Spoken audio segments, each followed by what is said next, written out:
हर हर महादेव। ओम नमः शिवाय। केमन आছেন আপনারা সবাই? আমি দীপ্তেজ বি মণ্ডল। এক ঝলকে জুলাই।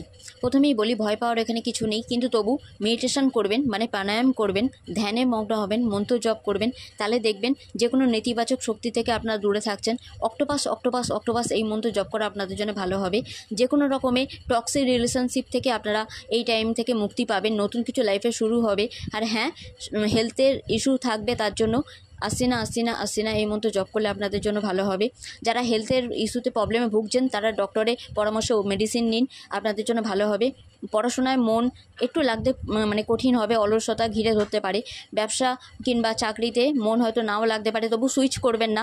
এই টাইমে চাকরি ছাড়ার কথা একদমই ভাববেন না, ব্যবসায় টিকে থাকুন। দেখবেন এই টাইমটা বেরিয়ে গেলে, এই জুলাই মাসটা বেরিয়ে গেলে আপনারা কোনো পদক্ষেপ নেবেন। দূরে কোথাও ভ্রমণে যাবেন না, তাতে বিপদ একটু বাড়বে। জল জায়গায় একটু মানে অ্যাভয়েড করেই চলবেন, কারণ সুনামি কিংবা ভূমিকম্প হওয়ার একটা চান্স আমাদের স্বাস্থ্যে লক্ষ্য করা যাচ্ছে। তাই আগে থাকতে সাবধান করে দেওয়া হচ্ছে। দূরে কোনো ভ্রমণ নয়, কোনো ইনভেস্ট নয়, কটু কথা কাউকে বলবেন না, শত্রুদের ক্ষমা করে চলবেন। আর নিজের ওপর বিশ্বাস রাখবেন, মি টাইম, নিজেকে নিয়ে টাইম কাটাবেন। আর যত পারবেন পুণ্যকর্ম করবেন। দুর্গা দুর্গা দুর্গা।